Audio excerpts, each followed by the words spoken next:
Comment vaincre sa timidité? Tu angoisses à l'idée de passer un oral, d'aborder quelqu'un, de participer à une soirée ou de prendre la parole en public. Si ta timidité te gêne au quotidien, rassure-toi, ce n'est pas une fatalité. Avec le temps et quelques exercices, il est possible de dominer ce trouble très fréquent, notamment à l'adolescence. Il n'est pas du tout aisé pour une personne timide de sociabiliser car le stress peut très vite prendre le dessus et le bloquer dans sa tentative d'aller vers les autres. Combattre sa timidité est un des défis les plus difficiles à relever pour quelqu'un de nature réservée. Si tu es quelqu'un de timide, alors regarde cette vidéo jusqu'à la fin car tu découvriras au travers des 8 conseils qui vont suivre comment surmonter ta peur et être à l'aise en présence d'autres personnes.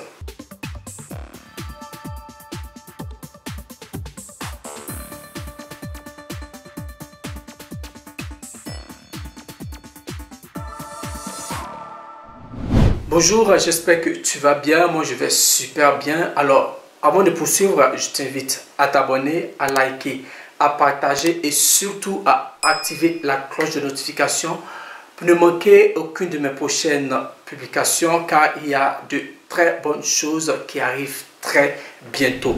Passons sans plus tarder au tout premier conseil pour vaincre sa timidité qui est d'apprendre à mieux se connaître. Si tu es timide, c'est probablement que tu manques de confiance en toi et que tu n'as pas conscience de tes propres qualités. Alors, arrête-toi un instant et fais un travail d'introspection. Qu'est-ce qui te distingue des autres? Qu'est-ce que tes amis, ta famille ou ton entourage trouvent de meilleur en toi? Sur quoi te complimente-t-on en général? Est-ce ton sens de l'écoute, de l'observation, de l'organisation? Est-ce ton sens de l'humour, de ton humilité, ta créativité ou tes capacités sportives? Afin d'oser et de t'affirmer en société, commence par faire le plein d'ondes positives. La timidité est souvent liée à une mauvaise image de soi. Alors, au lieu de te focaliser sur ce qui te déplaît, dresse plutôt la liste de tes qualités et concentre-toi à travailler et à améliorer ces points forts-là. Et si cela semble être un exercice un peu trop compliqué pour toi, tu peux avoir recours à tes amis ou à tes proches en leur demandant ce qu'ils apprécient chez toi, pourquoi est-ce qu'ils aiment ta compagnie et cela t'aidera à découvrir tes talents et le meilleur de toi. Mon deuxième conseil pour vaincre sa timidité, c'est de s'affranchir du regard des autres. Arrête de te préoccuper de ce que les autres pensent de toi.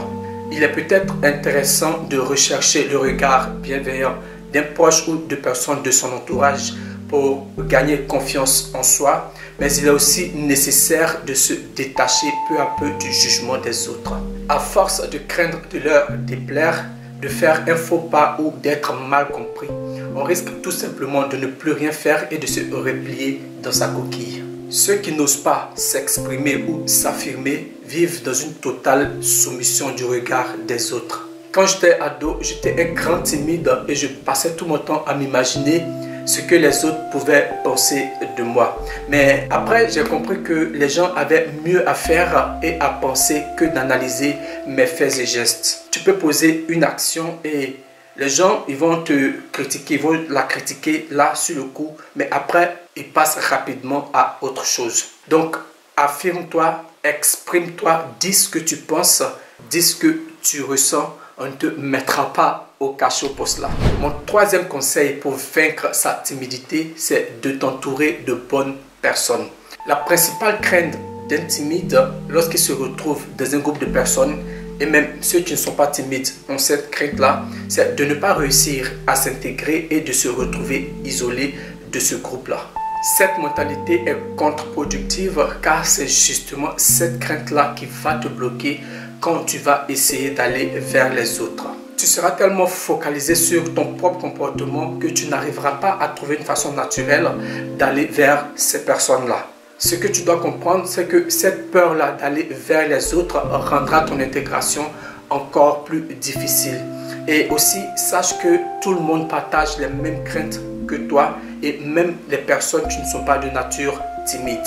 Pour réussir à bien t'intégrer dans un groupe, cible des personnes qui te semblent bienveillantes, des personnes avec qui tu as l'impression que tu te sentiras bien. On a naturellement en nous, quand on rencontre quelqu'un pour la toute première fois, cette alchimie-là qui nous met la puce à l'oreille, qui nous dit que ça peut bien marcher avec telle personne et ne pas marcher avec telle autre personne. Donc, ne les choisis pas en fonction de leur apparence, mais plutôt en fonction de leur attitude, de leur propre comportement envers les autres. Et si tu repères une personne méchante, une personne qui a une attitude odieuse envers les autres ou qui se moque publiquement de ses amis, évite ce type de personnes-là. Entoure-toi donc de personnes bienveillantes qui t'apprécieront tel que tu es et rapproche-toi de personnes avec qui tu pourras être toi-même et avec qui tu sentiras que tu peux vaincre ta timidité. Reste digne, reste toi-même, c'est très important, on ne le dira jamais assez et surtout ne te force pas à être quelqu'un d'autre ou à dire des choses que tu ne penses pas réellement juste pour plaire aux autres ou t'attirer leur faveur. Quatrième conseil pour t'aider à vaincre ta timidité, c'est de travailler ton langage corporel. Des études ont montré que 60% de la communication humaine est non verbale et 30% passe par le ton de notre voix. Ce qui signifie que, en gros, 90% de ce que l'on dit ne sort pas de notre bouche. Les recruteurs affirment même que la première impression est souvent la plus déterminante. Une poignée de main ferme, un regard, une posture en disent déjà bien long. Alors, pour mettre les chances de ton côté, il est important d'avoir un excellent langage corporel, que ce soit en public, entre amis ou lors d'un entretien d'embauche pour paraître plus confiant.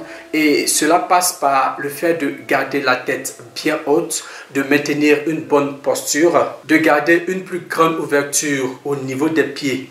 Pour les hommes, que tu sois assis ou debout, cela donne un certain charisme. Aussi, de parler avec les mains, c'est-à-dire parler en faisant des gestes des mains, pas des grands gestes comme ça non plus, mais des gestes raisonnables pour donner de la puissance ou de la force à tes paroles. Un autre point important, c'est de garder un contact visuel constant, ni trop appuyé et ni trop fuyant non plus. Un autre petit conseil à l'attention des plus timides, si vous êtes en tête-à-tête avec quelqu'un, essayez de vous asseoir à côté de lui plutôt qu'en face. Cela crée davantage de proximité. Voilà, c'était tout pour le langage corporel. Passons à présent au cinquième conseil, se faire confiance. Aie confiance en toi. Agissez comme s'il était impossible d'échouer, disait Winston Churchill. C'est ça la clé pour avoir confiance en soi. Lorsque tu entreprends quelque chose ou que tu dois prendre la parole en public, si tu as peut-être une présentation importante à faire, n'aie pas peur d'échouer. Au pire du pire, que peut-il bien se passer? Rien de très grave. Alors pourquoi avoir peur de stresser? Le stress, c'est humain et c'est tout à fait normal de stresser. Aussi banal que ce conseil puisse paraître, il faut juste que tu essaies d'effacer les pensées négatives et te remplir d'énergie positive. Alors ne te dis pas je vais échouer, je vais rater ma présentation, mais dis-toi plutôt je vais donner tout ce qu'il faut, je vais faire de mon mieux pour y arriver. Transforme ton stress en un stress porteur, c'est-à-dire qu'il doit te pousser à donner le meilleur de toi-même et non à te dévaloriser et à te faire perdre confiance en toi. Pratiquer une activité sociale, c'est-à-dire faire du sport, du théâtre ou du bénévolat, et c'est le sixième conseil. L'action est souvent un excellent moyen de sortir de sa bulle et de finir avec le cycle infernal de rumination. Pratiquer un sport, du théâtre, du yoga ou s'engager en tant que bénévole dans une association permet bien souvent de faire un bond en avant. On y apprend des choses intéressantes et on est au contact avec les autres. Le théâtre, par exemple, permet aux personnes timides de s'exprimer et de discuter avec d'autres personnes avec qui elles n'ont pas l'habitude de parler. Il y a une espèce de rapport privilégié qui se crée entre eux, une certaine ambiance et une certaine, on va dire, connivence. Septième conseil pour vaincre sa timidité, c'est de se lancer des défis au quotidien. Pour progresser, rien de tel que des petits challenges de tous les jours. C'est ce que l'on appelle l'exposition progressive ou la technique des petits pas. L'idée ici, c'est de se fixer un certain nombre de défis à atteindre par jour ou par semaine et de s'exposer progressivement à de nouvelles situations. Alors, tu pourrais oser par exemple t'asseoir auprès d'une personne que tu apprécies bien mais à qui tu n'as pas l'habitude de parler et engager une conversation. Tu pourrais par exemple parler de l'actualité du moment, apporter ton point de vue, demander le sien et tu verras que ce genre de petits exercices t'aideront énormément à vaincre ta timidité. Il serait aussi intéressant de dresser un bilan de toutes ces petites choses-là que tu as accomplies et surtout n'oublie pas d'aller au bout de tes objectifs. Évite également de t'éparpiller dans plein de défis que tu n'arrives pas à tenir ou que tu finis par perdre de vue. Cela pourrait te mettre dans un système de dévalorisation permanente. Donc, en gros, le fait de te lancer des petits défis au quotidien et de les accomplir t'aidera à grandir et de devenir une meilleure version de toi-même. Le 8e et dernier défi de cette liste pour vaincre sa timidité, c'est d'accepter ses échecs et de relativiser. Pourquoi ai-je échoué? Pourquoi ma relation avec un tel n'a-t-elle pas marché? Pourquoi je me suis remis à fumer pour les fumeurs? Pourquoi ai-je renoncé à cette manifestation ou à cette compétition sportive? On peut se poser plein de questions de ce genre. Même lancer sur le chemin de la confiance et du succès, nul n'est à l'abri d'un échec. On peut le dire, l'erreur est humaine. Plutôt que de se torturer l'esprit avec ce genre de questions et de tomber dans la dévalorisation et le dénigrement de soi, mieux vaut prendre le temps de la réflexion. L'objectif ici, c'est de comprendre ce qui n'a pas bien fonctionné et ainsi de faire de cet échec une source de motivation et d'inspiration. Comme le disait Henry Ford, l'échec n'est qu'une opportunité de recommencer de façon plus intelligente. Donc, sers-toi de ton échec comme une arme pour progresser et atteindre tes objectifs. Voilà, on a fait le tour des 8 conseils pour t'aider à vaincre ta timidité. Et surtout, n'oublie pas que le plus important, c'est d'apprendre à poser un regard tendre sur toi-même et également d'accepter que les changements prennent du temps et de la patience. Prendre la résolution de vaincre sa timidité, c'est super. Mais ta timidité ne va pas disparaître du jour au lendemain ou en un claquement de doigts. Il te faut te frotter aux difficultés qui t'angoissent et faire face aux sources même de ton malaise.